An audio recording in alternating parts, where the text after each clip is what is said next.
El aroma a chiles tostados, chocolate y especias danzaba en mi cocina, una sinfonía cálida y familiar que había perfumado mi hogar durante más de 40 años. No era solo comida, era el olor de mi historia, el alma de mi familia embotellada en la receta de mole poblano que la madre de mi difunto esposo Arturo me había confiado en su lecho de muerte. Este mole, me había dicho con un susurro quebradizo, no es para el estómago, es para el corazón. Cuídalo, Almudena. Y yo lo había cuidado. Sobre la robusta mesa de madera, un gran frasco de vidrio esperaba, lleno hasta el borde con la pasta oscura y brillante, un rubí negro pulido por horas de paciencia y amor. Era mi ofrenda para la celebración de esta noche.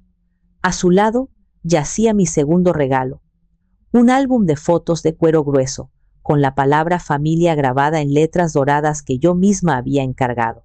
Mis dedos, marcados por las cicatrices finas de años de amasar pan y dar forma a polvorones en la panadería El Milagro, trazaron con delicadeza la cubierta.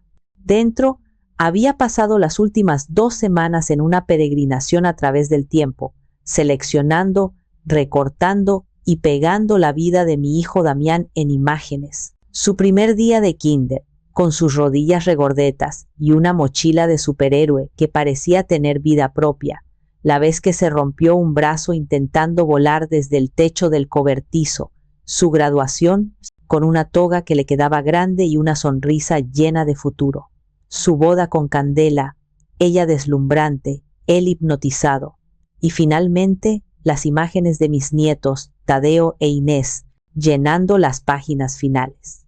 Era un mapa de amor, un recordatorio tangible de nuestras raíces, un intento, quizás desesperado, de anclarlo a un pasado que sentía que se desvanecía. Mi corazón latía con una mezcla de orgullo maternal y un nerviosismo casi infantil. Hoy era la fiesta de inauguración de su nueva vida, o al menos del escenario donde se representaría. Casa era una palabra demasiado humilde. Era un lujoso departamento en el último piso de una de esas torres de cristal y acero que habían brotado en lomas de Angelópolis, con ventanales que se tragaban la ciudad de Puebla y la devolvían como una alfombra de luces a sus pies. Un lugar que yo, Almudena, una viuda de 68 años, jamás podría haber soñado para mí, pero que había hecho posible para ellos con los ahorros de una vida de madrugadas y manos cubiertas de harina. La emoción me hacía sentir casi como una niña en la víspera de Reyes. Había elegido mi mejor vestido, uno de lino con flores azules que a Arturo le encantaba porque decía que hacía juego con la chispa de mis ojos. Me había arreglado el cabello con más esmero de lo habitual, intentando domar los mechones plateados que se revelaban en mis sienes. Quería verme bien, no para impresionar a los amigos sofisticados de Candela, sino como una muestra de respeto a la ocasión, al logro de mi hijo. Mientras ataba un lazo de seda color ocre alrededor del frasco de mole, mi teléfono vibró sobre la encimera de granito, un zumbido discordante en la sinfonía de mis preparativos. Una sonrisa se dibujó en mi rostro. Seguramente era Damián, preguntando si necesitaba que pasara por mí o si podía llevar algo. Siempre había sido un poco despistado, pero en momentos importantes a veces recordaba esos pequeños gestos que significan todo. Deslicé el dedo por la pantalla, mis ojos buscando su nombre. Allí estaba. Abrí el mensaje, mi sonrisa aún intacta, lista para responder. Y entonces el mundo se detuvo. El tiempo se fracturó. El aire se solidificó en mis pulmones. Las palabras en la pantalla no eran las que esperaba. No había calidez, ni preguntas, ni cariño. Eran frías, concisas y brutalmente impersonales, como las de un extraño cancelando una cita de negocios. Mamá, por favor no vengas a la cena esta noche.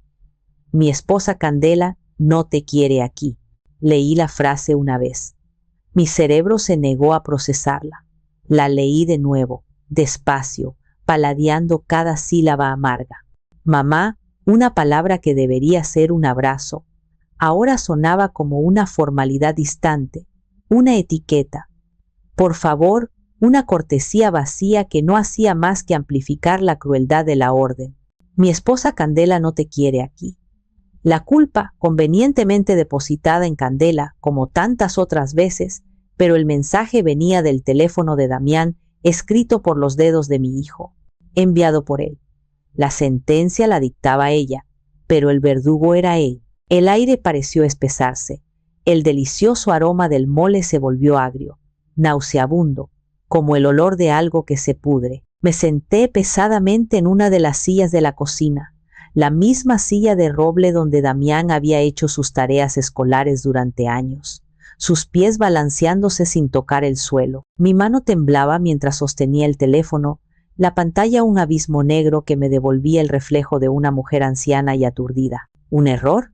¿Una broma de un gusto pésimo? Pero conocía a mi hijo. Damián no era bromista. Era débil, pero no cruel a propósito. ¿O sí? Fue entonces cuando un recuerdo, afilado y doloroso como un trozo de vidrio roto, me atravesó el corazón. Una noche, muchos años atrás, poco antes de que el cáncer se llevara a Arturo, estábamos sentados en el porche, viendo llover, el olor a tierra mojada llenando el aire. Damián acababa de presentarles a Candela. Arturo, con esa sabiduría tranquila que siempre lo caracterizó, esa habilidad para ver el alma de las personas, me tomó la mano. La suya era grande y cálida. La mía se sentía pequeña y segura dentro. «Cuida a nuestro Damián», me dijo. Su voz un murmullo grave, «pero no dejes que su debilidad te ciegue, mi Almudena.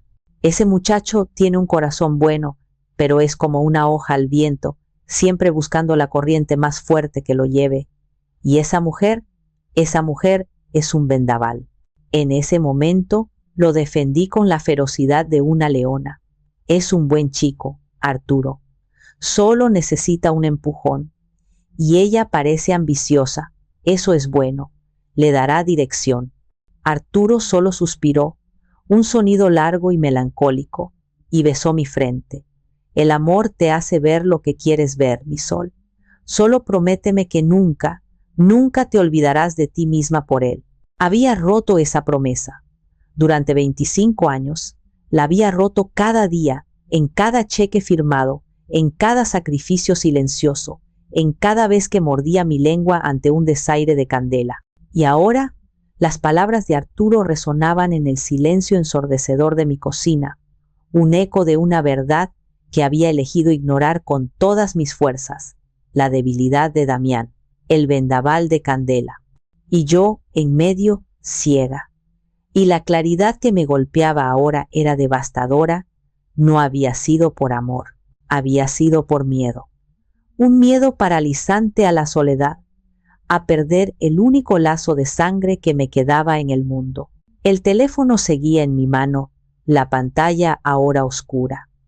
La mujer que había entrado a esta cocina hace una hora, llena de alegría y anticipación, había sido asesinada por un mensaje de texto. En su lugar había una extraña, una anciana con el corazón hecho pedazos por las mismas manos que una vez había enseñado a sostener un lápiz. Y en los escombros de ese corazón roto, algo nuevo comenzaba a arder. No era solo dolor, era una furia fría, silenciosa y por primera vez en mucho tiempo, absolutamente clara.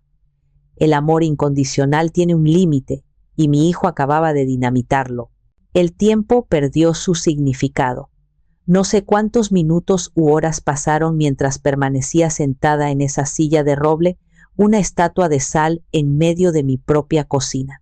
El sol de la tarde, antes una caricia dorada, comenzó a pintar largas y ominosas sombras a través del suelo de baldosas. El mole en el frasco se enfrió, su brillo se opacó, su invitación aromática se convirtió en un reproche silencioso. El silencio de la casa, normalmente mi compañero reconfortante, ahora era un abismo, un vacío que amplificaba el eco de la traición de Damián. Era el silencio de un nido abandonado. Finalmente me moví. Mis movimientos eran lentos, deliberados, como los de una persona que camina sobre un suelo de cristal a punto de romperse. No fui al dormitorio a quitarme el vestido de flores, ahora un disfraz ridículo de una felicidad que no existía. No fui al baño a lavarme las lágrimas silenciosas que habían comenzado a trazar caminos ardientes en el polvo de mis mejillas. Fui a mi pequeño estudio, el santuario de Arturo, una habitación que olía a libros, a tabaco de pipa y a recuerdos. En la esquina, junto a un archivero de metal que contenía las cuentas de la panadería, había un baúl de madera oscura que había pertenecido a mi abuela. No contenía mantillas de encaje ni joyas antiguas. Contenía mi propia historia de sacrificio, una contabilidad del alma meticulosamente documentada. Me arrodillé con un crujido de mis huesos y levanté la pesada tapa. El olor a papel viejo, a tinta desvanecida y a naftalina llenó el aire. Dentro, perfectamente organizados en carpetas de cartón etiquetadas por año, estaban los documentos que constituían mi museo del dolor. Saqué una carpeta gruesa, la más reciente, etiquetada como Damián y familia, 2020 hasta 2025, y la llevé a la mesa de la cocina. El álbum de fotos y el mole seguían allí, mudos testigos de mi ingenua esperanza de unas horas antes. Abrí la carpeta y el primer papel que vi fue un estado de cuenta de una tarjeta de crédito del Palacio de Hierro. Estaba a nombre de Candela, pero la dirección de pago era la mía. Recordé ese día con una claridad fotográfica.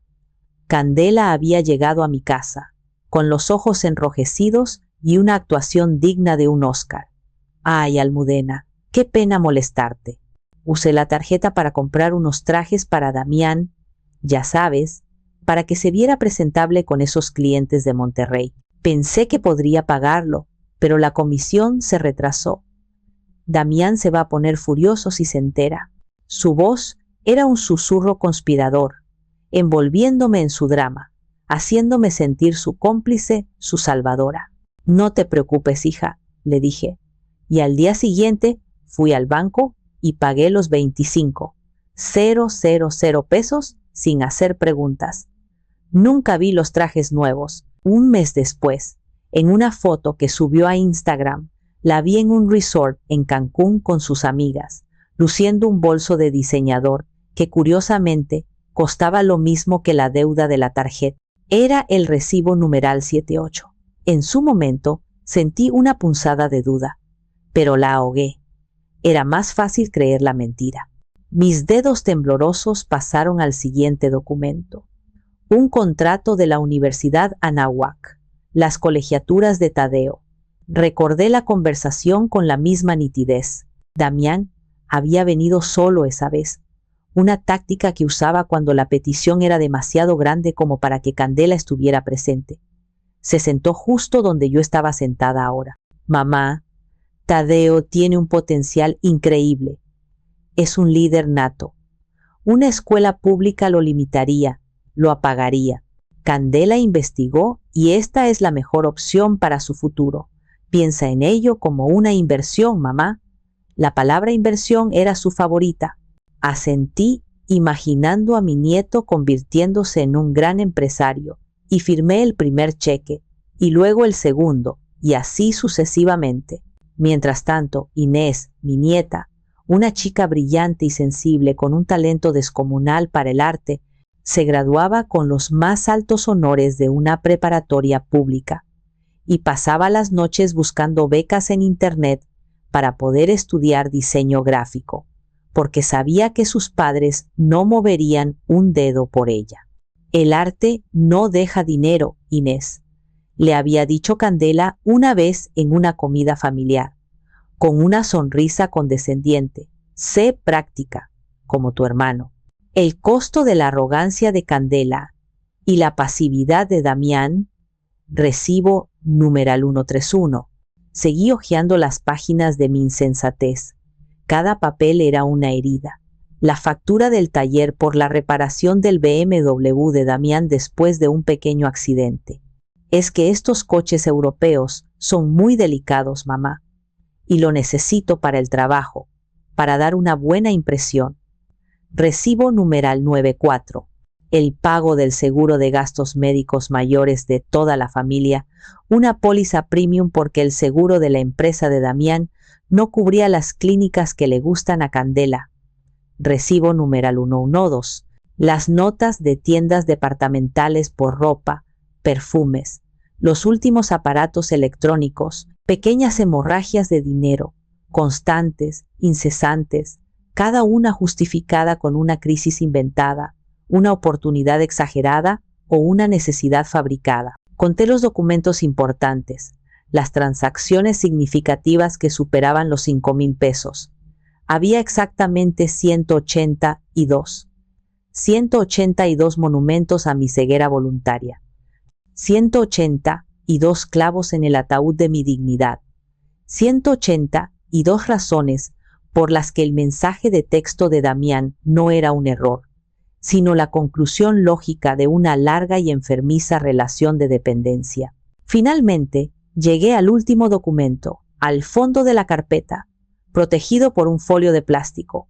El más grande, el más reciente, el más doloroso. La copia de la transferencia bancaria. 2.5 millones de pesos. El enganche para el departamento de sus sueños. Recuerdo el día que me llevaron a ver el proyecto. Era un esqueleto de concreto y varillas en medio de un campo de tierra. Pero Candela lo describía como si fuera el Palacio de Versalles, sus manos dibujando en el aire paredes invisibles y ventanas panorámicas. Mira, Almudena, esta será la sala, con espacio para todos, y aquí, con esta vista increíble a los volcanes, estará tu cuarto, para cuando quieras quedarte con nosotros. No tendrás que subir escaleras, todo en un nivel, será tu hogar también. Damián me había abrazado por los hombros, su voz llena de una emoción que en ese momento me pareció genuina. Gracias, mamá, nos has dado un futuro, un futuro. Miré el mensaje en mi teléfono de nuevo. Mi esposa Candela no te quiere aquí. El futuro que les había dado no me incluía. El hogar que había financiado me había cerrado sus puertas antes incluso de tener muebles. No era un hogar, era una propiedad. Y yo no era la matriarca de la familia, era la inversionista silenciosa, la patrocinadora a la que ahora consideraban una vergüenza, una presencia incómoda que no encajaba con su nueva y brillante vida de apariencias. Con una precisión metódica, comencé a apilar los 182 recibos sobre la mesa, uno encima del otro, creando una torre de papel que representaba una fortuna en dinero, pero una bancarrota absoluta en amor y respeto. Miré la torre. Era fea, desigual, un monumento inestable a años de malas decisiones, de esperanzas rotas y de una generosidad que ahora veía como una forma de cobardía. La mujer que lloraba en silencio se había ido. La furia fría se estaba solidificando, convirtiéndose en algo pesado y duro como el acero en mi pecho. Era la resolución. Ya no había lugar para la duda ni para la pena. Habían tomado mi dinero, mi tiempo, mi energía, pero no iban a tomar mi futuro. El futuro que me quedaba, por corto o largo que fuera, me pertenecía solo a mí. Y mi primera decisión como dueña de mi propia vida sería demoler, pieza por pieza, el castillo de naipes que había construido para ellos. La torre de recibo sobre mi mesa no sería un monumento a mi dolor, sería el arsenal para mi liberación. La torre de papel se erguía sobre la mesa, un faro grotesco de mi propia necedad. La miré por un largo momento, cada recibo una capa geológica de una vida vivida para otros. El sol se había puesto casi por completo, y la cocina estaba sumida en una penumbra anaranjada, el tipo de luz que hace que los recuerdos pesen más. El silencio ya no era opresivo, se sentía como un lienzo en blanco, una pausa tensa y expectante antes de la primera pincelada de mi nueva existencia, con un suspiro que pareció expulsar décadas de resignación. De está bien, no te preocupes, y claro que sí, mi hijo. Tomé mi teléfono. Mis dedos ya no temblaban. Se movieron con una eficiencia resuelta sobre la pantalla, como si pertenecieran a otra persona, a una mujer que no conocía, pero que estaba empezando a admirar. Abrí el chat con Damián. Su cruel mensaje seguía allí, la última entrada en nuestra conversación, una cicatriz digital.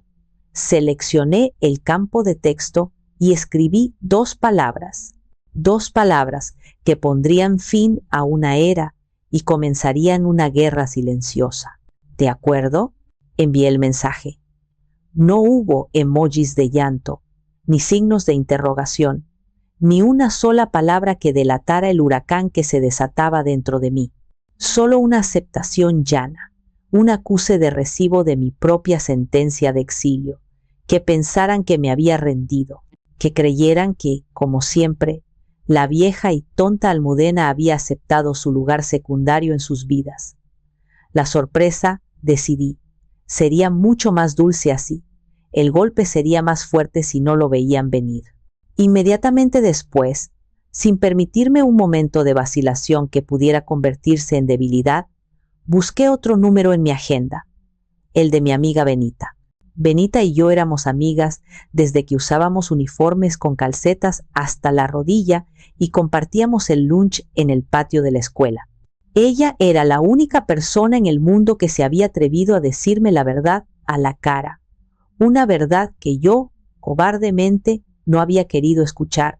El teléfono sonó 2 veces antes de que su voz enérgica y sin rodeos, una voz que siempre sonaba como si acabara de tomarse un café cargado, llenara la línea. Almudena, qué milagro. ¿Ya estás lista para codearte con la alta sociedad en la fiesta de tus millonarios? Su tono era jocoso, como siempre, pero yo sabía que debajo de esa coraza de sarcasmo había una preocupación genuina y profunda. Tragué saliva. La primera palabra fue la más difícil de pronunciar. Benita. Mi voz se quebró ligeramente, traicionándome, pero la enderecé de inmediato, forzándola a ser firme. Tenías razón. Hubo un silencio al otro lado de la línea. Un silencio pesado, inusual en ella. Benita era muchas cosas, pero nunca insensible. ¿Qué pasó, Almudena? Dime qué te hicieron ahora esos zánganos. Damián me acaba de mandar un mensaje. Me prohibió ir a la cena. Hice una pausa. La enormidad de la frase todavía me costaba. A la casa que yo pagué. Porque Candela no me quiere allí. Lo dije sin adornos. Las palabras crudas y feas, desnudas de cualquier intento de suavizarlas. El suspiro de Benita fue largo y cargado de una ira que sentía como propia. Hijos de la... Lo sabía. Te juro por mi santa madre que lo sabía, Almudena. Llevo años diciéndotelo. Esa mujer es una víbora trepadora y tu hijo un pelele sin carácter. ¿Qué vas a hacer? ¿Quieres que vaya para allá? No. Voy a hacer lo que debía haber hecho hace mucho tiempo, dije, y me sorprendió la dureza de mi propia voz. Voy a recuperar mi vida, pero necesito ayuda. Necesito el número del licenciado Horacio, el que te ayudó con el testamento de tu madre, el que no se anda con rodeos. El licenciado Horacio era una leyenda en Puebla, un abogado de la vieja escuela, de los que ya no se encuentran, conocido por ser brillante, implacable y discreto como una tumba. Justo lo que necesitaba, pero por supuesto que sí. Te lo mando ahora mismo, dijo Benita, su voz ahora llena de una energía combativa que me contagió. Almudena, escúchame bien, no estás sola en esto, ¿me oyes? Lo que necesites, una testigo, un hombro para llorar, o alguien que le raye el coche a la estúpida de Candela con una llave, solo tienes que decirlo. Para eso estamos las amigas. Una pequeña sonrisa, la primera en horas, una sonrisa genuina, se dibujó en mi rostro. Gracias, Benita. Por ahora, solo necesito el número. Y quizás una botella de ese tequila reposado que tanto te gusta para cuando todo esto termine. Dalo por hecho, respondió. Y ánimo, amiga. La verdadera Almudena, la que levantó la panadería de la nada después de que Arturo se fue, esa mujer sigue ahí dentro. Es hora de que salga a saludar. Colgué el teléfono justo cuando llegaba el mensaje con el número y la dirección del licenciado Horacio. Miré la torre de recibos. Miré el frasco de mole, miré el álbum de fotos. Con un gesto decidido, tomé el álbum y en lugar de guardarlo, lo dejé sobre la pila de recibos, como la lápida de una tumba. Luego, tomé el frasco de mole, lo llevé al fregadero y sin dudarlo, abrí la llave del agua caliente y vacié su contenido por el desagüe. El aroma especiado llenó la cocina por última vez, el fantasma de una celebración que nunca ocurriría. Era un sacrificio simbólico, un adiós a la mujer que había sido, la que cocinaba su amor y lo servía en bandeja de plata a quienes no lo merecían. Mañana no llamaría para pedir explicaciones, no llamaría para llorar ni para suplicar. Mañana, a primera hora, llamaría a un abogado. La era de Almudena, la benefactora silenciosa, había terminado esa noche. Estaba a punto de comenzar la era de Almudena, la estratega. Y mi primer movimiento sería quitarles el tablero de juego que yo misma tontamente les había regalado. La mañana siguiente me desperté antes de que el sol se dignara a escalar el horizonte sobre el volcán La Malinche. Por primera vez en años, no me despertó la sorda ansiedad de si a Damián le alcanzaría el dinero para la quinciente, o si Candela estaría molesta por algún capricho insatisfecho, o si Tadeo necesitaría dinero para alguna nueva ocurrencia. Me despertó una determinación fría y lúcida que se sentía extraña y vigorizante en mis venas, como un café negro después de una larga noche. El dolor seguía ahí, por supuesto, un nudo sordo y pesado en el fondo de mi pecho, como una piedra no digerida. Pero ya no me paralizaba. Ahora era combustible, la leña que alimentaría el fuego de mi resolución. En lugar de mi bata de siempre, me puse un traje sastre de lino color crema, uno que guardaba en el fondo del armario para ocasiones especiales como bodas o bautizos, y que no había usado en años. Me miré al espejo mientras me abotonaba la chaqueta. Las ojeras delataban una noche de insomnio, un desfile de recuerdos y recriminaciones, pero mis ojos, por primera vez en mucho tiempo, no reflejaban la tristeza resignada de una víctima. Reflejaban una resolución inquebrantable, una dureza que había olvidado que poseía. La mujer en el espejo era alguien a quien apenas reconocía, pero que me gustaba. Era la Almudena que había negociado con proveedores de harina y azúcar, la que había manejado las finanzas de la panadería con mano de hierro tras la muerte de Arturo. La mujer que mi esposo solía llamar, con una mezcla de admiración y diversión, mi generala. Hacía mucho que esa generala no pasaba revista. En lugar de mi bolso de todos los días, donde siempre cargaba galletas por si a los niños se les antojaba, tomé un maletín de cuero oscuro que había sido de Arturo. Dentro, con el cuidado y la precisión de un técnico forense preparando pruebas para un juicio, coloqué las carpetas que contenían los 182 recibos. La caja de metal era demasiado pesada y dramática. Esto era un negocio, una liquidación, no un melodrama. Los documentos, organizados cronológicamente y profesionalmente presentados, serían mucho más efectivos. La oficina del licenciado Horacio estaba en un edificio histórico en el corazón de Puebla, de esos con patios interiores llenos de geranios y paredes de talavera. Era un espacio sobrio, casi monástico, con paredes cubiertas de suelo a techo con libros encuadernados en piel y muebles de madera oscura que olían a cera, a papel antiguo y a generaciones de secretos bien guardados.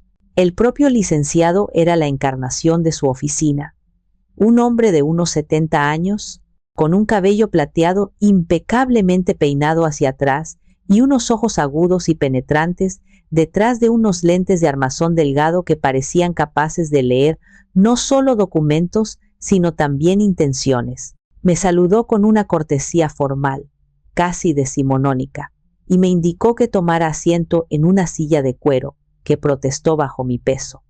«Señora Almudena», comenzó. Su voz era un barítono calmado, la clase de voz que uno esperaría escuchar narrando un documental. «Su amiga, la señora Benita, me llamó anoche. Fue muy enfática. Me dijo que se trataba de un asunto familiar urgente y delicado. Asentí, colocando el maletín de Arturo sobre el pulido escritorio que nos separaba. Gracias por recibirme con tan poca antelación, licenciado.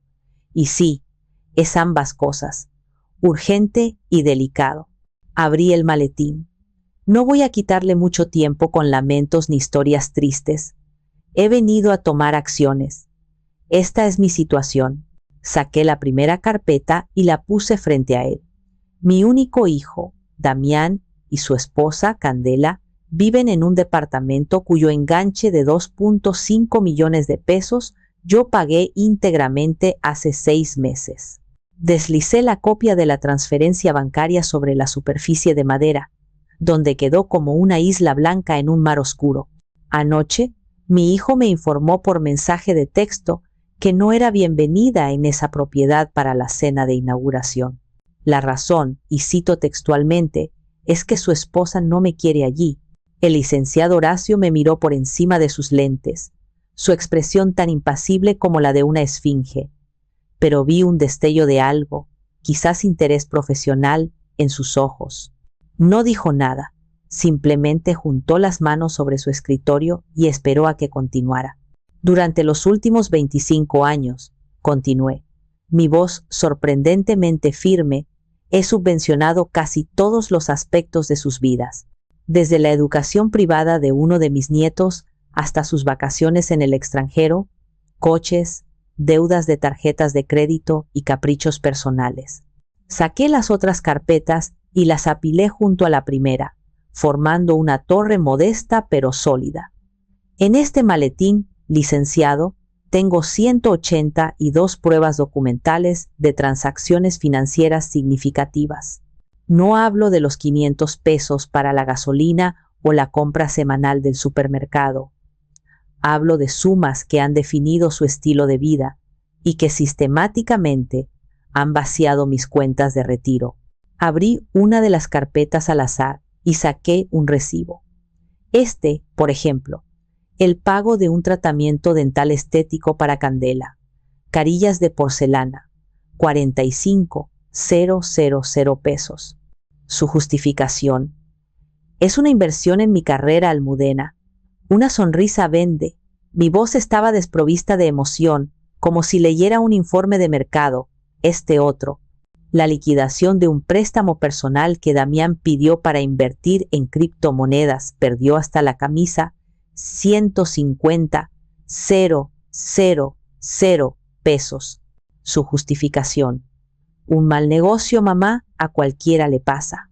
El licenciado Horacio tomó uno de los documentos, el contrato de la Universidad de Tadeo. Lo examinó en silencio por un largo momento, sus ojos moviéndose rápidamente de una cláusula a otra. Finalmente, lo dejó sobre el escritorio y me miró. Usted ha sido, si me permite la franqueza, extraordinariamente generosa, señora. He sido extraordinariamente tonta, licenciado. Y se acabó, repliqué, inclinándome ligeramente hacia adelante. Quiero cortar todo lazo financiero con ellos, inmediata y completamente. Quiero revocar cualquier poder o acceso que Damián pueda tener a mis cuentas, por mínimo que sea. Y quiero asegurar que mi patrimonio, el fruto del trabajo de mi esposo y mío, quede protegido de su codicia y sea dispuesto, según mi verdadera voluntad, no según la manipulación emocional a la que he estado sujeta durante un cuarto de siglo. El abogado se reclinó lentamente en su imponente silla, juntando las yemas de sus dedos para formar una pirámide. Por primera vez, una leve sonrisa casi imperceptible tiró de la comisura de sus labios. Señora Almudena, en mis 40 años de práctica, he visto innumerables y amargas disputas familiares por dinero. Pero es extraordinariamente raro ver a un cliente llegar con una claridad tan absoluta y con la evidencia tan impecablemente organizada. Dijo, dando una suave palmada a la pila de carpetas, facilita enormemente las cosas. Pasamos las siguientes 2 horas trazando la estrategia.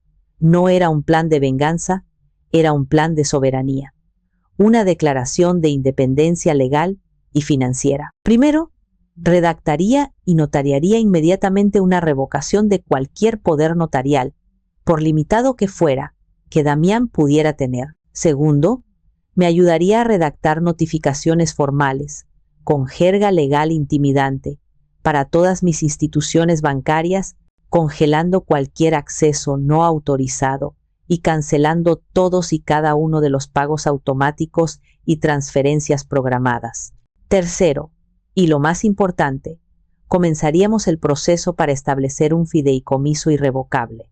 Mis bienes, la propiedad de la panadería que ahora alquilaba a una cadena de cafeterías, mi casa, mis inversiones, se transferirían a este fideicomiso. Yo sería la única beneficiaria en vida, con control absoluto. A mi muerte, los activos se distribuirían de una manera que reflejara mi nueva realidad. Un fondo educativo sustancial para mi nieta, Inés, una donación generosa a una organización benéfica local que ayudaba a mujeres mayores a iniciar pequeños negocios, y una parte para mi leal amiga Benita. Damián y Tadeo recibirían la porción mínima que la ley estipulaba para evitar impugnaciones, un peso simbólico para cada uno, un último recibo de mi parte. El fideicomiso es su fortaleza, señora, explicó el licenciado Horacio, su voz resonando con autoridad. Una vez que sus activos estén dentro, son intocables. Ni las súplicas, ni las amenazas, ni las demandas podrán penetrar sus muros. Será usted financieramente inexpugnable.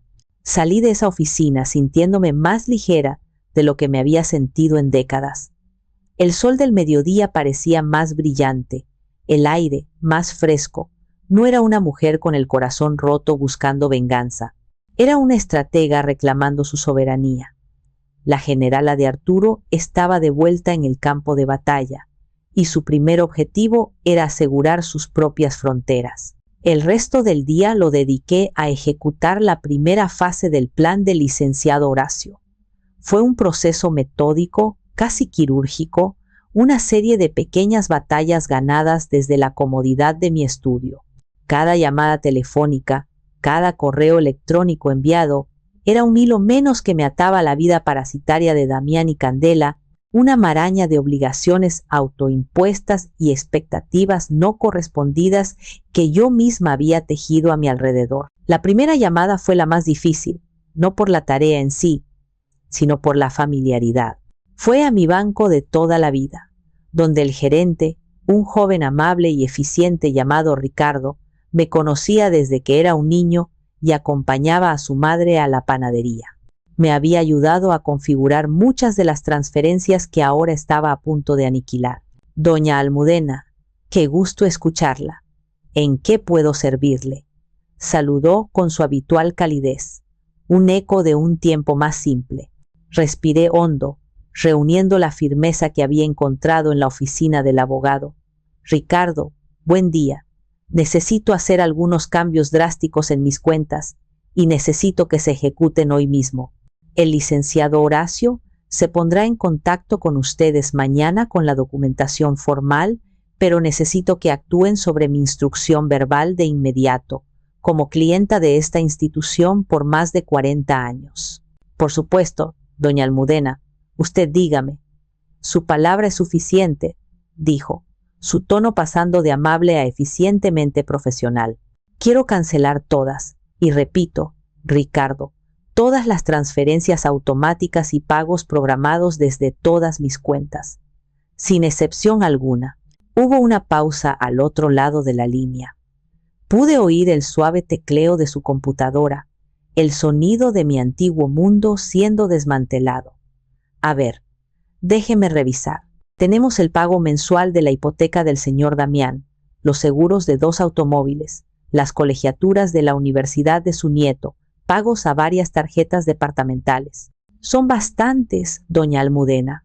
¿Está completamente segura de que quiere cancelar todo?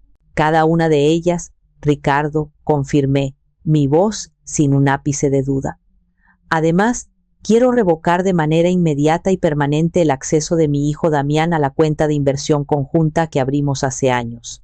A partir de este momento, soy la única persona autorizada para realizar cualquier movimiento. El silencio al otro lado fue más largo esta vez. Pude imaginar su sorpresa. Entendido, doña Almudena. Procederé a ejecutar sus instrucciones. Tomará unos minutos. ¿Hay algo más en lo que pueda ayudarla? Sí, dije. El golpe de gracia final. Quiero que se anule la tarjeta de crédito adicional que está a nombre de Candela. Que se desactive inmediatamente. Si intenta usarla, que sea rechazada. Sin notificaciones. Sin excepciones. Como usted ordene, respondió Ricardo, su tono ahora completamente impersonal, desprovisto de la familiaridad anterior. Sabía que estaba presenciando el desmoronamiento de algo privado y tuvo el buen juicio de no hacer preguntas. Colgué el teléfono y me permití un momento para respirar. Una parte de mí, una parte maternal y condicionada por años de costumbre, gritaba en silencio. ¿Y si no podían pagar la hipoteca? ¿Y si Tadeo no podía seguir en la universidad? ¿Y si tenían una emergencia médica? Pero otra voz, una voz nueva y más fuerte, la voz de la generala, la acalló con una lógica aplastante. ¿Y si tú tienes una emergencia, Almudena, quién pagará tus cuentas? Damián es un hombre de 40 años con un trabajo. Candela es una agente inmobiliaria. Son adultos funcionales. Es hora de que funcionen. Era la voz de la autopreservación. Una voz que había ignorado durante demasiado tiempo. La siguiente llamada fue a la compañía de seguros. Cancelé la póliza de gastos médicos mayores que yo pagaba. El titular, Damián, tendrá que contratar su propia cobertura a partir de ahora. Informé a la gente con una frialdad que me sorprendió a mí misma. Luego, a la financiera del coche de Candela, un SUV de lujo que ella insistía era esencial para proyectar una imagen de éxito ante clientes de alto poder adquisitivo. Cancelé el pago automático mensual, que proyectara éxito con su propio dinero. Cada llamada era más fácil que la anterior. Era como podar un árbol que había crecido salvaje y sin control, cuyas ramas parasitarias estaban ahogando el tronco principal. Con cada corte me sentía más fuerte, más erguida, como si estuviera reclamando la luz del sol para mí. Al final de la tarde, había desmantelado por completo la red de seguridad financiera que había tejido para ellos. Me senté en el escritorio de Arturo, el maletín con los 180 y 2 recibos a mi lado. Estaba exhausta, pero era un cansancio limpio, el tipo de cansancio que se siente después de un día de trabajo duro y productivo en el jardín. Miré por la ventana de mi estudio. El sol se estaba poniendo, tiñendo las nubes sobre el volcán de tonos violetas y dorados. Por primera vez, no me preocupaba si Damián llegaría a casa a salvo, o si Candela estaría contenta con su día. Mis pensamientos estaban en mí misma. ¿Qué cenaría esta noche? ¿Qué libro empezaría a leer? Quizás era hora de llamar a Benita y proponerle abrir esa botella de tequila. Una sonrisa genuina, la primera desde el fatídico mensaje, iluminó mi rostro. No sabía qué traería el mañana. Esperaba llamadas, esperaba ira, acusaciones, lágrimas, manipulación. Estaba preparada para todo eso, porque por primera vez en 25 años estaba enfrentando una tormenta para protegerme a mí misma, no para protegerlos a ellos de las consecuencias de sus propias decisiones. Los hilos se habían cortado. Yo era libre, y en esa libertad recién descubierta, encontré una paz profunda y serena que ninguna cantidad de gratitud comprada o forzada podría haber ofrecido jamás. Pasaron 2 días en un silencio casi antinatural, la calma que precede a la tormenta. No hubo llamadas de Damián ni de Candela. Una parte de mí, la parte cínica que acababa de despertar, se preguntó si mi mensaje de acuerdo los había tranquilizado, si en su burbuja de arrogancia y derecho adquirido pensaron que yo simplemente había aceptado mi exilio y que el flujo de dinero como un río subterráneo, seguiría su curso natural hacia sus bolsillos. La idea era tan absurda que casi me hizo reír. Se habían acostumbrado tanto a mi capitulación incondicional que la rebelión era un concepto que ni siquiera podían concebir en su universo. Usé esos 2 días como un bálsamo. Hice una limpieza profunda de la casa, no solo de polvo, sino de presencias. Me deshice de un sillón horrible que Candela me había convencido de comprar porque iba con las tendencias y que siempre me había parecido incómodo. Doné a la caridad cajas de ropa y objetos que guardaba por si Damián las necesitaba algún día. Fui al mercado y compré ingredientes frescos solo para mí: flores de calabaza, huitlacoche, quesillo, sin pensar en las alergias inventadas de Candela o los antojos infantiles de Tadeo. Fue un pequeño acto de egoísmo, de autoafirmación, que se sintió revolucionario y delicioso. La primera grieta en su mundo perfectamente curado apareció el sábado por la tarde. Estaba en mi jardín trasero, una de mis grandes pasiones, podando mis rosales con una dedicación casi meditativa, cuando mi teléfono, que había dejado sobre una mesita de hierro forjado, comenzó a sonar. Era un número desconocido. Dudé por un instante, pero mi nueva política era enfrentar las cosas de frente. Contesté. ¿Abuela? Sonó una voz joven y angustiada. Era Tadeo. El tono era el que usaba cuando algo no salía como esperaba. «Hola, Tadeo», respondí con calma, cortando una rosa marchita con un chasquido seco de las tijeras. «Abuela, qué bueno que contestas. Oye, ¿pasó algo con tu tarjeta? Estoy aquí en el centro comercial con mis amigos. Quise invitarles un café en el Starbucks y la tarjeta fue rechazada». «¡Qué oso, abuela! El sistema la declinó frente a todos. ¿Puedes transferirme algo de dinero a mi cuenta, por favor?». Su voz era un torbellino de vergüenza herida y exigencia impaciente. Respiré hondo, el aroma dulce y terroso de las rosas llenando mis pulmones. Era un ancla a mi nueva realidad. «No, Tadeo, no pasó nada con mi tarjeta.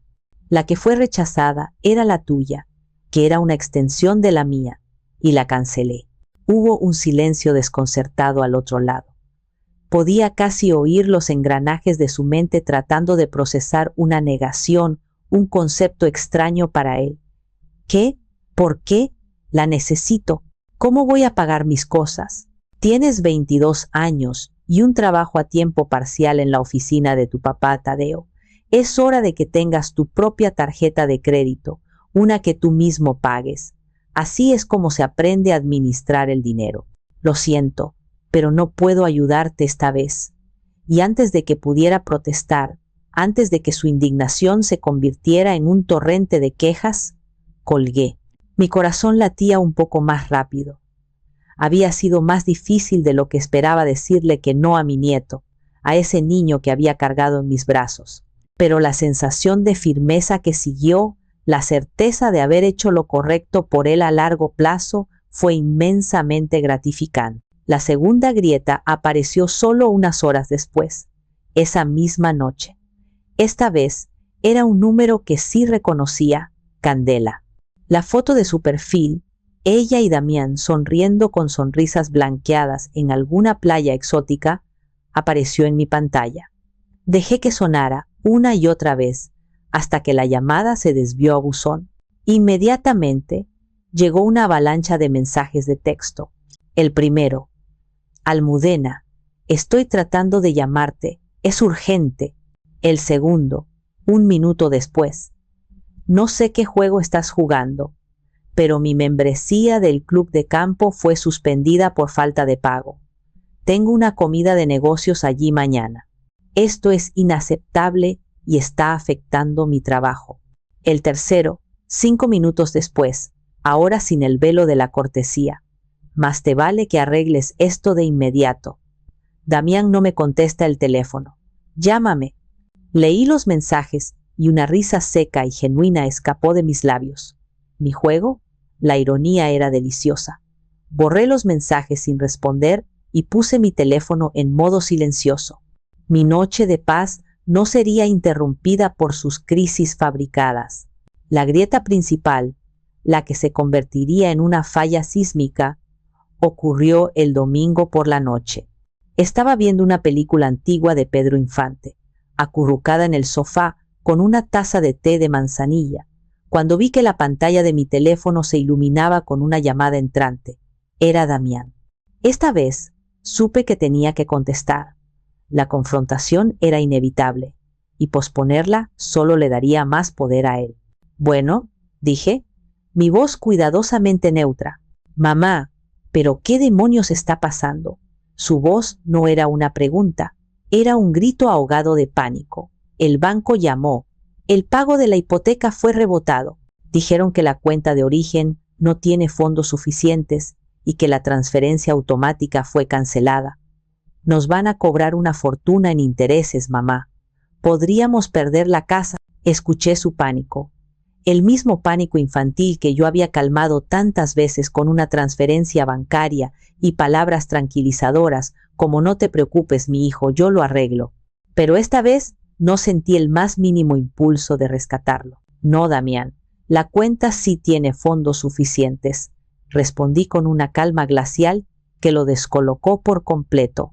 Lo que no tiene es una orden de transferirle dinero a alguien que me ha cerrado las puertas de su casa.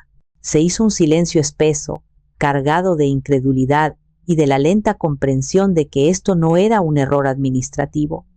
¿De qué estás hablando? ¿Todo esto es por el estúpido mensaje? Mamá, ya te dije que fue un malentendido. Candela estaba estresada por la cena. No era personal. ¿No era personal, Damián?, pregunté. Y mi voz finalmente dejó entrever el acero que se había forjado en los últimos días. ¿Decirme que no soy bienvenida en la casa que pagué con los ahorros de toda mi vida no es personal? ¿Saber que mi presencia te avergüenza a ti y a tu esposa no es personal? Por favor, no insultes mi inteligencia, además de mis sentimientos. Ya soy muy vieja para cuentos de hadas. Pero la casa. No podemos pagarla sin tu ayuda. Balbuceó, su argumento desmoronándose hacia la única verdad que realmente le importaba. ¿El dinero? Pues hubieran pensado en eso antes de tratarme como un felpudo con chequera, repliqué. Ustedes tomaron una decisión muy clara sobre mi lugar en sus vidas. Ahora yo he tomado una decisión igualmente clara sobre mi lugar en sus finanzas. Y mi lugar, Damián, está fuera de ellas, completamente. No puedes hacernos esto, mamá. Soy tu hijo. Su voz se quebró, recurriendo al último y más bajo recurso de la manipulación emocional. Y precisamente porque eres mi hijo, te estoy haciendo el mayor favor de tu vida, dije, las palabras de Arturo resonando en mi mente como una profecía. Te estoy obligando, a tus 40 años, a convertirte en el hombre que tu padre siempre esperó que fueras, uno que se hace cargo de su propia familia. Buenas noches, Damián. Colgué el teléfono antes de que pudiera responder. La película en la televisión seguía. Pedro Infante cantaba una canción de amor perdido, pero yo ya no la veía. Miraba fijamente la pantalla en negro, mi propio reflejo devolviéndome la mirada. La tormenta había comenzado, las grietas se habían abierto y el suelo bajo sus pies comenzaba a temblar. Y yo, por primera vez, no tenía miedo de la réplica. Estaba lista. No tuve que esperar mucho. Menos de una hora después de nuestra llamada, el timbre de mi puerta sonó, no con el toque amable de un visitante, sino con una serie de pulsaciones frenéticas, insistentes, como si la persona al otro lado estuviera tratando de derribar la puerta con la pura fuerza de su impaciencia. Sabía quién era. Me tomé mi tiempo. Apagué la televisión, llevé mi taza de té vacía a la cocina, la enjuagué y la puse en el escurridor. Cada movimiento era deliberado, un pequeño acto de control en medio de su caos. Solo entonces me dirigí a la puerta. A través de la mirilla de ojo de pez, vi la figura distorsionada de Damián, su silueta recortada por la luz amarillenta del porche, moviéndose de un pie a otro como un animal enjaulado. Abrí la puerta. Su rostro, usualmente bronceado y cuidado, estaba pálido y desencajado. La camisa de lino que llevaba, de una marca cara que seguramente yo había pagado, estaba arrugada, y su cabello, normalmente peinado a la perfección con algún producto costoso, estaba revuelto como si hubiera estado pasándose las manos por él una y otra vez durante el trayecto en coche hasta mi casa. «Mamá», dijo, su voz ronca, una mezcla de ira y súplica. Intentó entrar directamente, como si fuera su derecho, pero yo no me moví del umbral, bloqueando su paso con mi cuerpo. «Damián», respondí. Mi tono era tranquilo, casi indiferente, como si estuviera hablando con un vecino sobre el clima. «¿Se te ofrece algo?» Esa calma, esa falta de reacción emocional, pareció desarmarlo más que cualquier grito. Se detuvo en seco, confundido. «¿Que si se me ofrece algo? Mamá, por el amor de Dios, acabas de lanzar una bomba nuclear sobre mi vida y me preguntas si se me ofrece algo». «Yo no lancé ninguna bomba», repliqué, finalmente haciéndome a un lado con un gesto lento, invitándolo a entrar a la boca del lobo. «Simplemente dejé de ser el escudo humano que te protegía de las bombas que tú mismo colocabas. Pasa». Entró en la sala de estar y comenzó a caminar de un lado a otro, una pantera nerviosa en una jaula demasiado pequeña, gesticulando con las manos. «No lo entiendo, de verdad no lo entiendo. Todo esto por un estúpido mensaje, un error. La gente comete errores, mamá». «No fue un error. Y no fue solo el mensaje», dije, sentándome en mi sillón favorito, el que daba la espalda a la ventana, el lugar de poder. Señalé el sofá de enfrente. «Siéntate, Damián. Pareces un león de zoológico y me estás mareando. Y si vamos a tener esta conversación, que espero sea la última de este tipo, hablemos como adultos». Se dejó caer en el sofá, su energía agotada de repente, como un globo que se desinfla. Se cubrió la cara con las manos, sus hombros encorvados. «Fue Candela», murmuró contra sus palmas, su voz ahogada. «Ella me obligó. Dijo que sus invitados eran muy importantes, que eran posibles inversionistas para su nuevo proyecto inmobiliario y que tú no encajarías, que podrías decir algo fuera de lugar, algo simple». Yo le dije que estaba loca, mamá, te lo juro. Discutimos, pero insistió, y estaba tan estresada, amenazó con cancelar la cena. No supe qué hacer. Escuché su excusa, la misma melodía patética que había escuchado 1000 veces en diferentes formas. Siempre era culpa de alguien más, de Candela, de su jefe, de la economía, del tráfico. «Nunca más de él». Me levanté en silencio y fui a mi estudio. Regresé con el maletín de cuero de Arturo.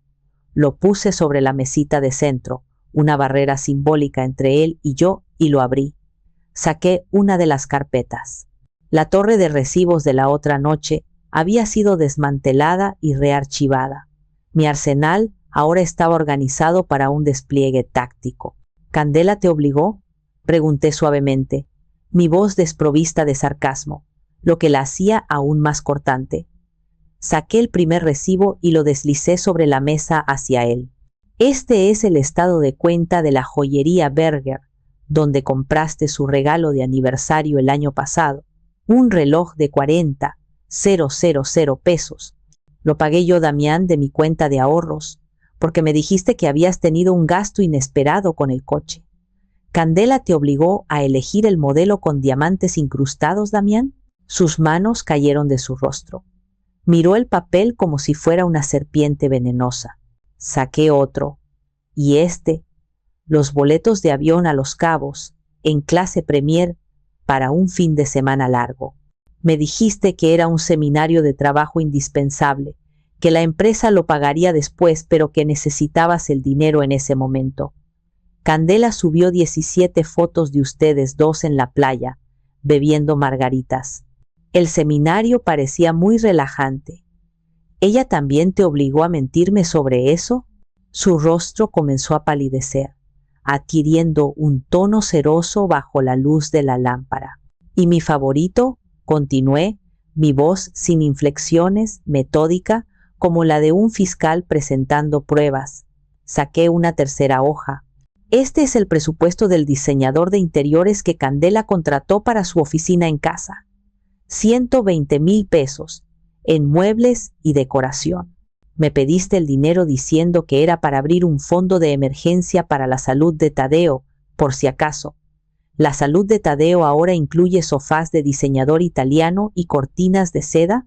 Cada recibo que ponía sobre la mesa era un golpe, y podía ver el impacto en su lenguaje corporal. Se encogía en el sofá, su mirada iba de los papeles a mi rostro, buscando una salida, una señal de la madre suave y complaciente que siempre había conocido, la que siempre perdonaba, la que siempre entendía. Pero esa mujer ya no estaba en la habitación. Deja de culpar a tu esposa, Damián, dije, mi voz finalmente elevándose un poco, vibrando con la fuerza de años de frustración reprimida. Ella puede ser el vendaval, como decía tu padre, pero tú eres el que le abre la puerta de par en par y la deja entrar a arrasar con todo. Eres tan culpable como ella. La única diferencia es que ella es honesta en su ambición y su desdén. Tú te escondes detrás de un falso papel de víctima, pretendiendo que no disfrutas de los beneficios de su crueldad. Se quedó en silencio, completamente derrotado. La evidencia era irrefutable. Los recibos no eran solo números, eran la transcripción de su carácter débil, de su deshonestidad, de su complicidad. Finalmente, levantó la vista, sus ojos llenos de una desesperación infantil que ya no me conmovía. «¿Pero qué se supone que haga ahora, mamá? No puedo, de verdad no puedo con todo esto. Candela me va a dejar, perderemos la casa, mi vida se acabará». Y en ese momento, en medio de su pánico egoísta, vi la verdad más triste de todas. No lloraba por haber herido a su madre, no lamentaba los años de engaño y manipulación. Lloraba por la pérdida de su comodidad, por el colapso de su estilo de vida subsidiado. Su dolor era por él y solo por él. «Aprenderás», le dije, poniéndome de pie, una señal inequívoca de que la audiencia había terminado. «Aprenderás a poder, porque no te queda otra opción. Esa es la lección que debí enseñarte hace mucho tiempo, cuando eras un niño y no un hombre de 40 años. Abrí la puerta de la calle. Creo que esta conversación ha terminado. Es tarde y mañana tengo cosas importantes que hacer». Se levantó como un autómata, sus movimientos torpes, y caminó hacia la puerta. Se detuvo en el umbral y se volvió hacia mí, una última y patética súplica en sus ojos. ¿De verdad no hay marcha atrás, mamá? «La única marcha que hay, Damián», respondí, cerrando suavemente la puerta, el clic de la cerradura resonando en el silencio, «es hacia adelante. Y a partir de ahora, tú caminas solo». Si el ataque de Damián fue una tormenta de pánico y autocompasión, la visita de Candela al día siguiente fue una ofensiva militar planeada, una campaña de relaciones públicas diseñada para neutralizar una amenaza. Apareció en mi puerta a media mañana del lunes, luciendo impecable en un traje pantalón color marfil que probablemente costaba más que mi pensión mensual. Su cabello estaba recogido en un moño bajo perfecto, sin un solo pelo fuera de lugar. Su maquillaje era sutil y profesional, y en su rostro había una expresión de serena y compungida preocupación que habría engañado a cualquiera que no la conociera. Parecía una primera dama visitando una zona de desastre, pero yo la conocía. Conocía la ambición depredadora que se escondía detrás de esos ojos, perfectamente delineados, la calculadora que trabajaba sin cesar detrás de esa frente lisa. «Almudena, querida, ¿puedo pasar?», dijo. Su voz era suave como la seda, cada palabra cuidadosamente modulada para transmitir calidez y arrepentimiento. «Creo que ha habido un terrible malentendido. Necesitamos hablar, de mujer a mujer». Sin decir una palabra, la dejé entrar. Caminó hacia mi sala de estar, sus tacones de aguja haciendo un sonido agudo y decidido sobre mi piso de madera. un sonido que siempre me había parecido agresivo. Su mirada recorrió la habitación, y aunque su rostro no cambió, sentí la crítica silenciosa. A mis muebles antiguos, a mis cuadros de paisajes de artistas locales, a mi vida sencilla que ella consideraba de mal gusto. Gracias por recibirme, dijo, sentándose en el borde del sofá, con la espalda recta, las rodillas juntas, la postura de alguien que no tiene intención de quedarse mucho tiempo, solo el necesario para cerrar un trato. Anoche Damián llegó a casa completamente devastado. No he visto a mi esposo así en años. Almudena, entiendo que estés herida, y tienes todo el derecho del mundo a estarlo. La forma en que Damián te comunicó lo de la cena fue torpe y horrible. Fui yo quien le pidió que lo hiciera, y asumo toda la responsabilidad.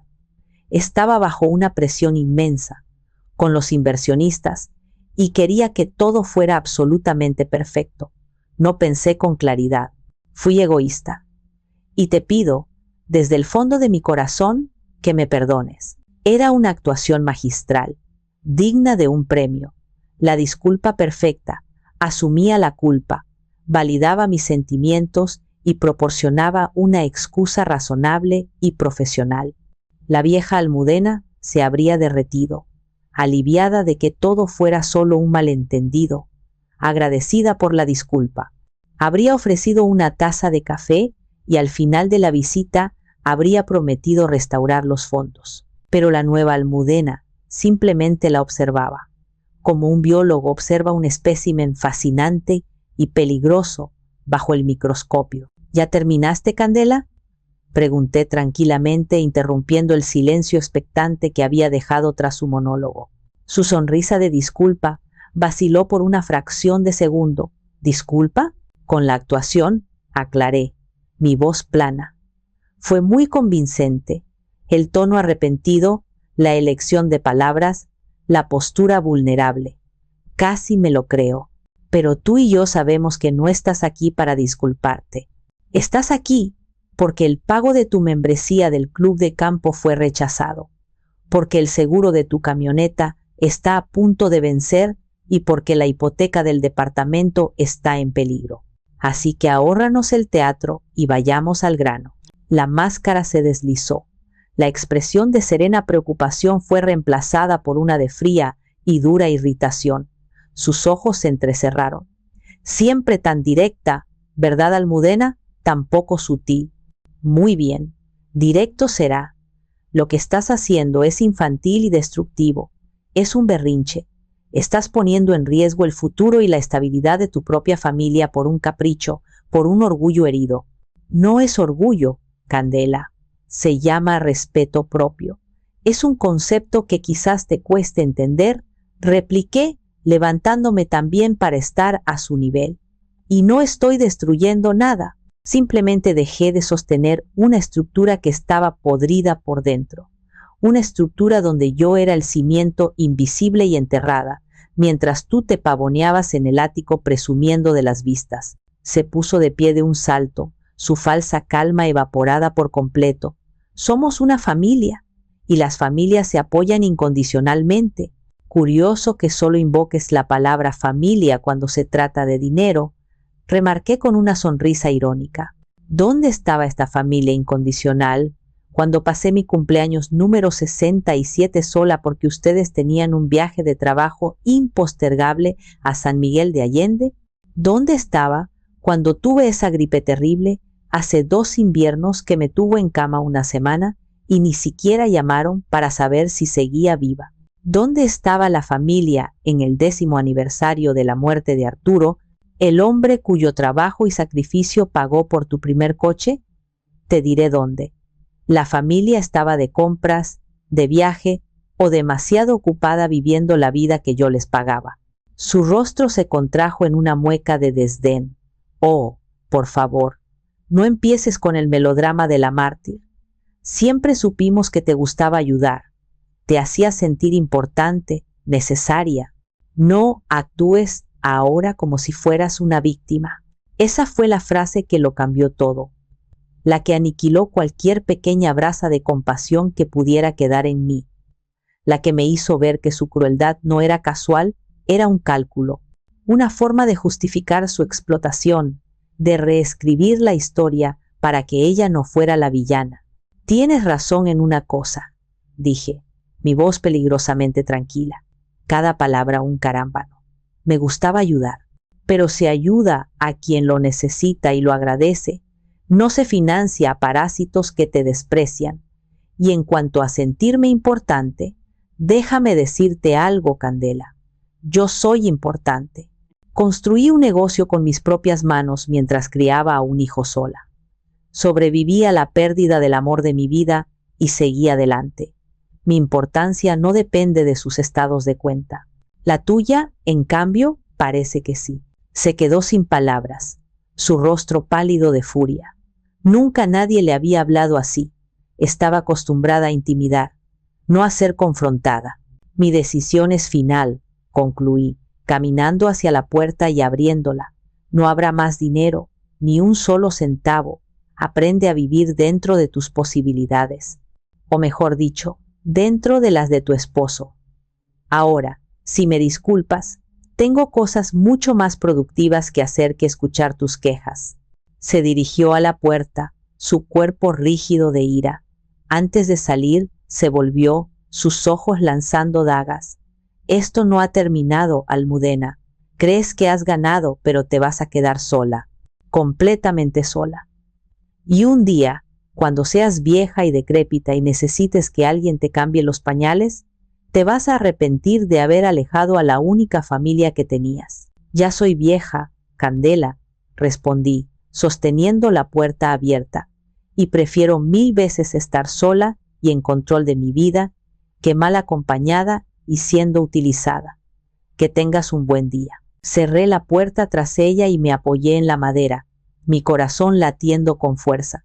La confrontación me había dejado temblando, pero también con una extraña sensación de poder. Ella había venido a intimidarme, a manipularme, a ponerme de rodillas, y por primera vez yo la había despojado de su única arma real, mi dinero, y sin él, descubrí que no era más que una mujer amargada y asustada con un traje caro.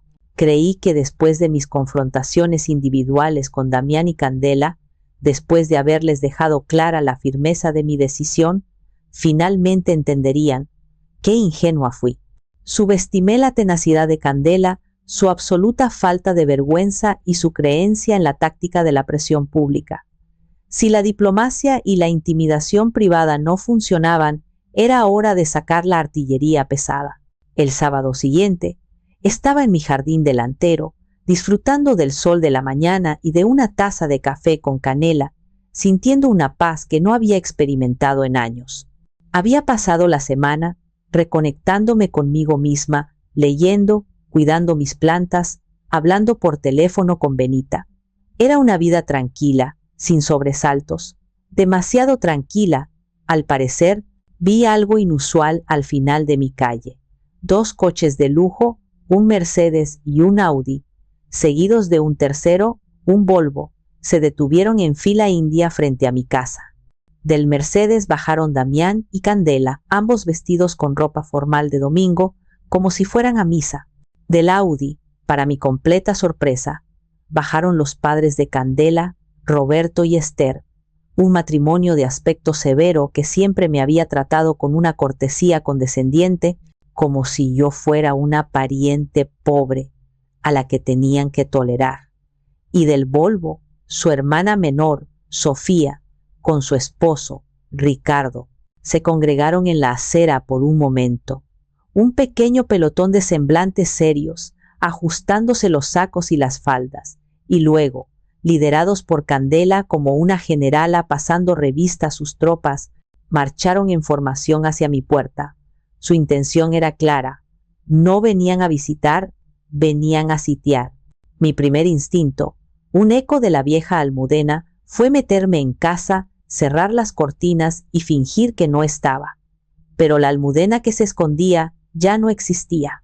Dejé mi taza de café sobre la mesita del porche, me puse de pie, me alicé el delantal sobre mi vestido y los esperé con los brazos cruzados, plantada en mi territorio, la dueña y señora de mi pequeño reino. Almudena, dijo Candela, deteniéndose al pie de los 3 escalones de mi porche. Su tono era grave, solemne, como si estuviera a punto de anunciar una tragedia nacional. Hemos venido a hablar contigo. ¿Como familia? Mi mirada recorrió al grupo. Damián evitaba mis ojos, estudiando con un interés desmesurado una grieta en la banqueta. Roberto y Esther me miraban con una expresión de abierta desaprobación, como si yo fuera una niña malcriada a la que venían a disciplinar. Sofía y su esposo parecían visiblemente incómodos, como si no estuvieran seguros de su papel en esta obra de teatro mal escrita. ¡Qué interesante definición de familia!, respondí, mi voz clara y resonante en el silencio de la mañana, lo suficientemente alta para que mis vecinos, que seguramente ya estaban asomados a sus ventanas, no se perdieran detalle.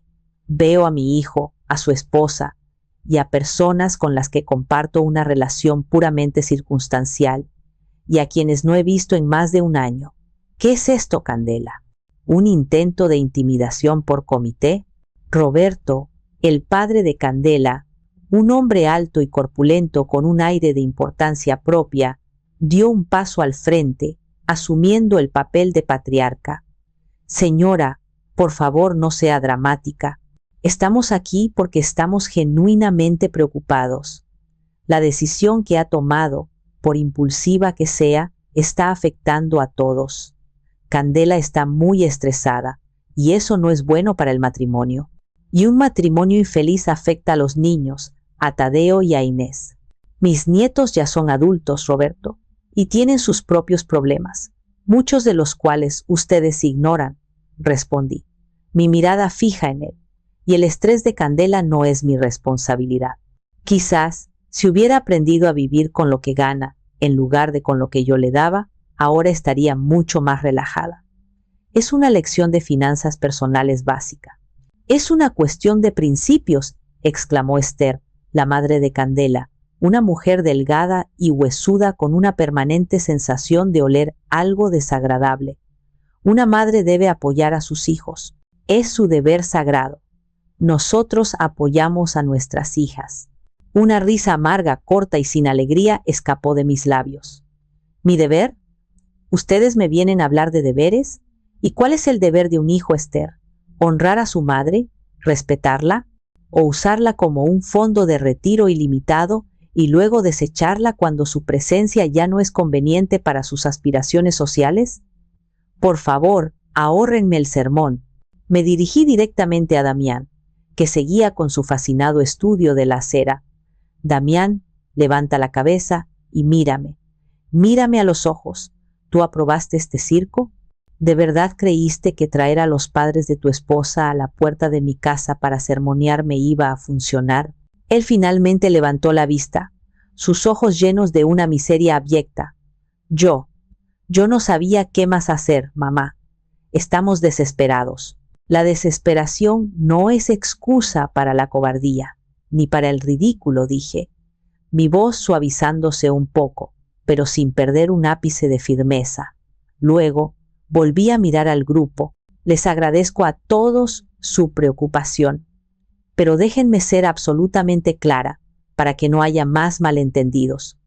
Los problemas entre mi hijo y yo los resolveremos mi hijo y yo, en privado, sin audiencias, sin jurados autoproclamados y ciertamente sin la presión de personas que no han aportado más que críticas a esta familia. Lo que ustedes están haciendo no es una intervención familiar, es una emboscada, y en mi casa las emboscadas no son bienvenidas. Hice una pausa, dejando que mis palabras calaran, que la humillación pública que ellos habían planeado para mí se les devolviera. Así que, si me disculpan, tengo unos rosales que atender y un café que terminar. Damián, cuando estés listo para hablar conmigo como un hombre, solo, sin tus refuerzos, sabes dónde encontrarme. Al resto de ustedes, les deseo un buen día y un buen viaje de regreso. Sin esperar respuesta, me di la vuelta, les di la espalda a todos y caminé lentamente hacia mis flores. Podía sentir sus miradas clavadas en mi espalda, una mezcla de sorpresa, ira y confusión.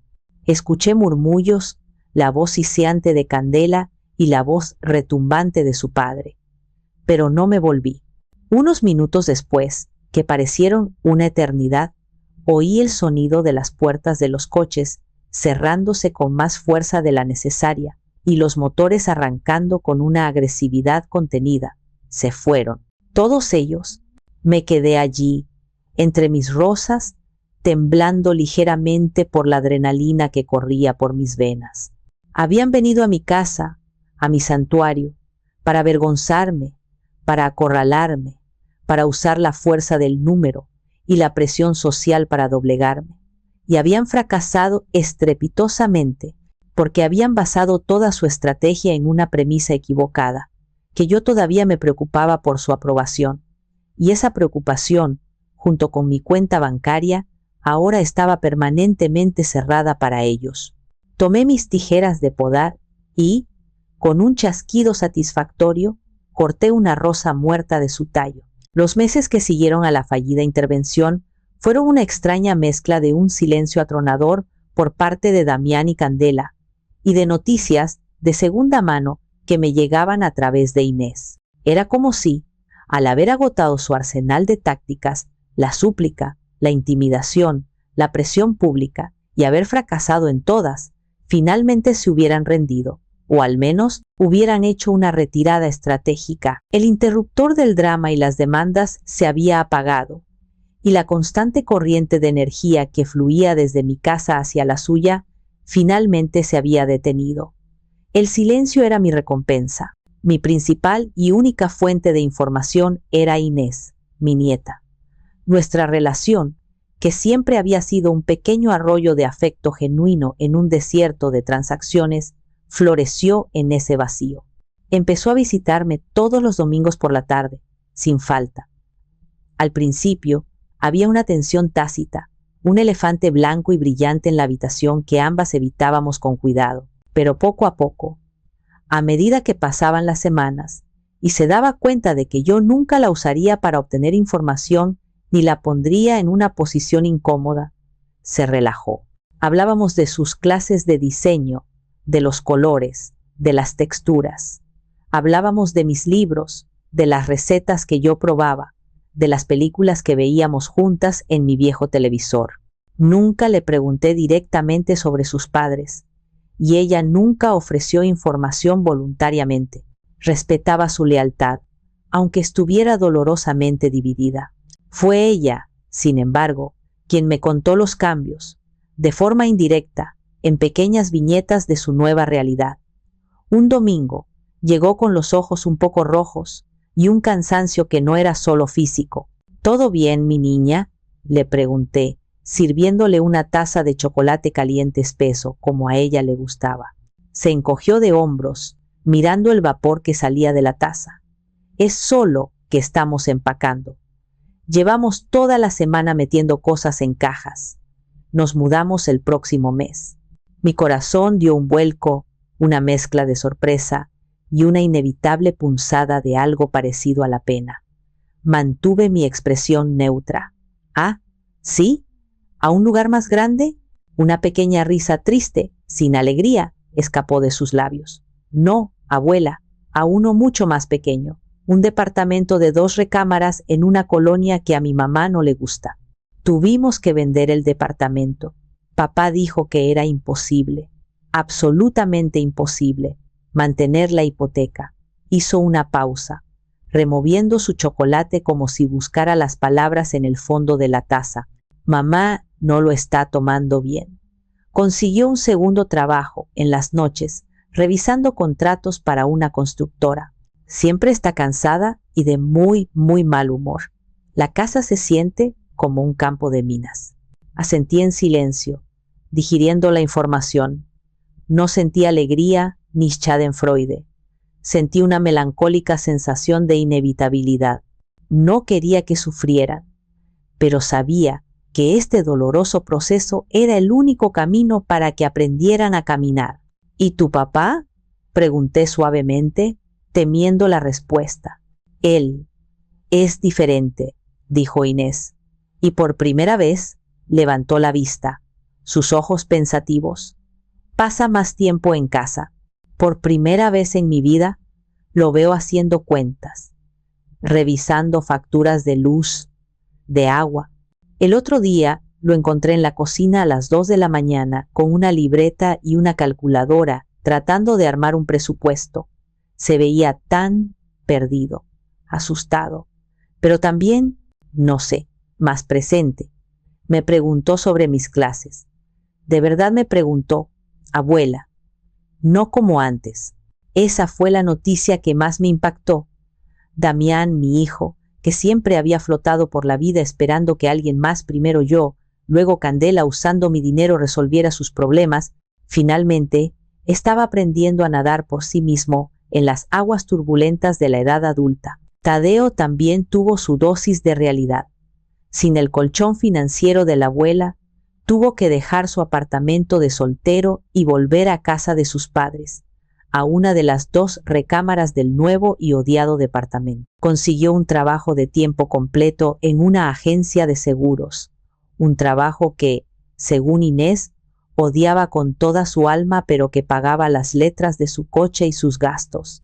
Lo vi una vez en el supermercado, en la sección de ofertas. Nos miramos por un instante a través de una pirámide de latas de atún. Se veía más delgado, menos arrogante, con un cansancio en los ojos que no era de fiesta, sino de trabajo. Nos saludamos con un gesto incómodo de la cabeza y cada uno siguió su camino. No sentí placer en su desgracia. No era mi intención castigarlos, sino liberarme, pero no pude evitar sentir una tranquila validación. El universo, con un pequeño empujón de mi parte, finalmente les estaba presentando la factura de sus vidas. Estaban pagando las consecuencias reales de sus decisiones. Una lección que mi dinero siempre les había permitido evitar. Era una medicina amarga, pero necesaria. Y mientras veía a Inés hablar con entusiasmo de sus propios sueños, de sus planes para montar un pequeño estudio de diseño algún día, supe que había hecho lo correcto. Había roto un ciclo de dependencia y derecho adquirido. Y al hacerlo, quizás le había dado a mi nieta la oportunidad de construir su propio futuro sobre una base mucho más sólida, la del trabajo duro, la integridad y el amor genuino. Un día, unos meses después de la mudanza de Damián y su familia, Inés llegó a mi casa con un portafolio grande y negro bajo el brazo. Sus ojos brillaban con una emoción contenida, una mezcla de nerviosismo y orgullo que no le había visto en mucho tiempo. Era la energía de un creador a punto de revelar su obra. Abuela, quiero mostrarte algo, dijo, su voz un poco más alta de lo normal. Despejó la mesa de la cocina con cuidado y abrió el portafolio. Dentro, protegido por hojas de papel translúcido, había una serie de bocetos y diseños digitales impresos a color de una calidad impresionante. Era su proyecto final para obtener el título universitario, la creación de una identidad de marca completa para una pequeña empresa. Había diseñado el logo, las tarjetas de presentación, el diseño del empaque para varios productos, la maqueta de una página web. Mi corazón se detuvo por un instante cuando leí el nombre de la empresa ficticia en la parte superior de la presentación. Se llamaba El Milagro, y el logo era una versión modernizada y elegante del que había tenido mi panadería durante 30 años. Una A de almudena entrelazada con una espiga de trigo. Es un homenaje a ti, dijo en voz baja, casi tímida, mientras pasaba las páginas para mostrarme el resto. A lo que construiste. Quería mostrar que la tradición y el buen diseño pueden ir de la mano, que lo artesanal puede ser sofisticado. Usé los colores de la talavera de tu cocina como paleta principal. Miré los diseños, con un nudo apretado en la garganta que me impedía hablar. Eran hermosos, profesionales, llenos de un talento innegable, pero lo que me conmovió hasta las lágrimas fue el pensamiento detrás de ellos. En un mundo donde el resto de su familia había visto mi trabajo y mi sacrificio solo como una fuente de ingresos, como algo anticuado de lo que avergonzarse, Inés lo había visto como una fuente de inspiración, como un legado de fortaleza y calidad. Había visto el valor real de mi vida. Esa tarde, después de que Inés se fue, tomé una decisión. A la semana siguiente, la invité a comer y luego le dije que necesitaba que me acompañara a hacer un recado. Se sorprendió cuando estacioné frente al imponente edificio de oficinas del licenciado Horacio. Estaba nerviosa, sin entender por qué la había llevado allí. Nos sentamos frente al abogado, en las mismas sillas de cuero donde meses atrás yo había planeado mi liberación.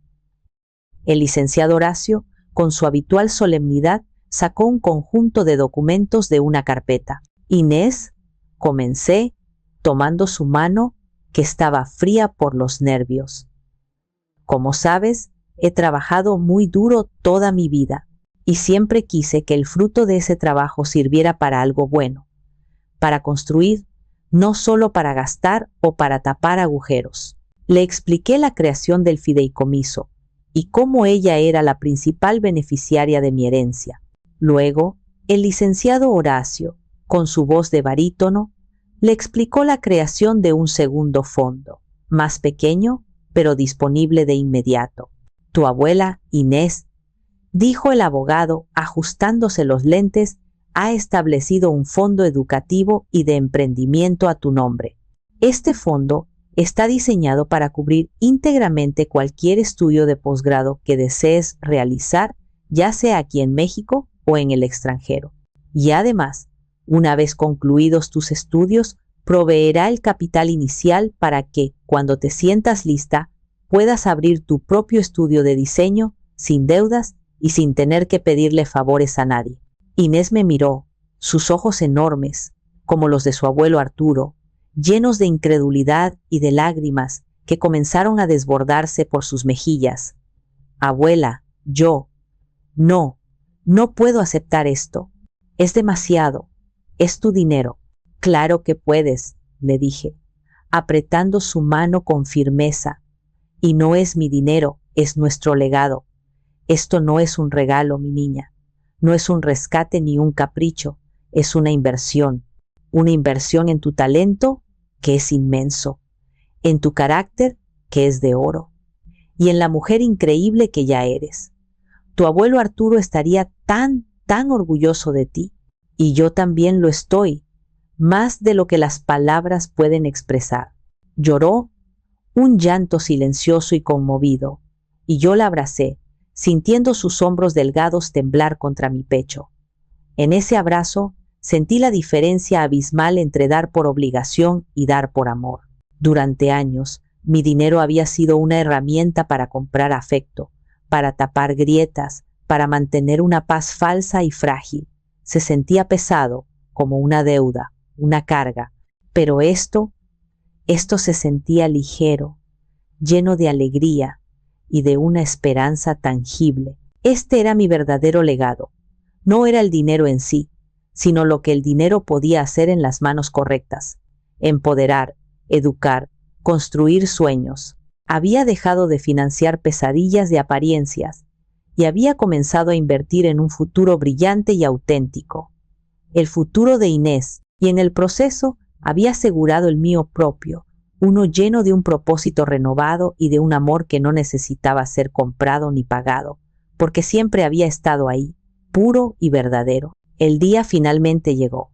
6 meses después de aquel fatídico mensaje, un día que ahora parecía pertenecer a otra vida, a otra mujer, me encontraba con mi amiga Benita en el bullicioso aeropuerto de la Ciudad de México, esperando nuestro vuelo a Roma, el viaje a Italia, el sueño que Arturo y yo siempre habíamos pospuesto para cuando nos jubilemos, para cuando los niños estén más grandes, para cuando haya menos trabajo. Finalmente se estaba haciendo realidad. La vida, había aprendido, era demasiado corta para posponer la alegría.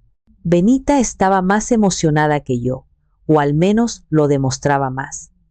Parloteaba sin cesar sobre el Coliseo, sobre la pasta Casio y Pepe que debíamos probar en Trastevere, sobre los vinos de la Toscana. Su energía era contagiosa y me permití flotar en ella. yo estaba más tranquila, saboreando el momento con una paz profunda y serena que me era nueva. El aire del aeropuerto, normalmente un cóctel de caos y estrés, se sentía cargado de promesas y posibilidades. Mientras esperábamos en la sala de embarque, bebiendo un café caro y observando a la gente ir y venir, cada uno con su propia historia, mi teléfono vibró en mi bolso. Lo saqué por pura costumbre, un reflejo condicionado por años de anticipar y atender crisis ajenas. Mi pulso se aceleró por un instante al ver el nombre en la pantalla, Damián. Abrí el mensaje. No era una petición de dinero, no era una queja, no era una manipulación. Eran solo unas pocas palabras, escritas con una simplicidad que las hacía parecer, por primera vez, sinceras. Hola mamá, sé que no tengo derecho a pedir nada, solo quería decirte que te extraño. Espero que estés bien. Buen viaje. Inés le había contado de mi viaje. Leí el mensaje 1, 2, 3 veces. Era la primera comunicación que no estaba motivada por el pánico financiero. Quizás, solo quizás, era el primer brote verde después de un largo y duro invierno. Una parte de mí, la madre que nunca muere del todo, esa que está tejida en mi ADN, sintió el impulso de responder, de ofrecer una rama de olivo, de decir yo también te extraño, mi hijo, pero la nueva Almudena, la mujer que había luchado tanto por su paz, la generala que había reclamado su territorio, tomó el control. No borré el mensaje, pero tampoco respondí. Simplemente apagué la notificación, guardé el teléfono en mi bolso y le sonreí a Benita, que me miraba con curiosidad. ¿Todo en orden?, preguntó ella. Todo perfecto, respondí, y lo decía en serio. Cuando la voz por el altavoz anunció el embarque de nuestro vuelo, me levanté y caminé hacia la puerta sin mirar atrás. El mensaje de Damián podía esperar. Mi respuesta, si es que alguna vez había una, también. Quizás algún día, en el futuro, habría un lugar para una conversación. Quizás, con el tiempo, podría haber perdón. Pero ese día no era hoy. Hoy, y todos los días que siguieran en este viaje, eran para mí. Mientras el avión despegaba y las luces de la inmensa ciudad se convertían en un tapiz de joyas distantes esparcidas sobre un terciopelo negro, miré por la ventanilla hacia el cielo nocturno. Pensé en todo lo que había pasado, en la mujer temerosa y complaciente que era y en la que me había convertido. Pensé en la dolorosa pero necesaria lección que había impartido y sobre todo que había recibido. Había perdido la versión de la familia que creía tener, pero había ganado algo infinitamente más valioso, a mí misma. Y una pregunta final flotó en mi mente, no dirigida a mí misma, sino al universo, a la audiencia silenciosa de mi propia vida. Dicen que una madre lo da todo por un hijo, pero ¿acaso no es el mayor acto de amor enseñarle, finalmente, a vivir sin ti? ¿Hice lo correcto? No esperaba una respuesta. La paz que sentía mientras volaba hacia un nuevo amanecer, la emoción burbujeante de la aventura por delante, era toda la respuesta que necesitaba.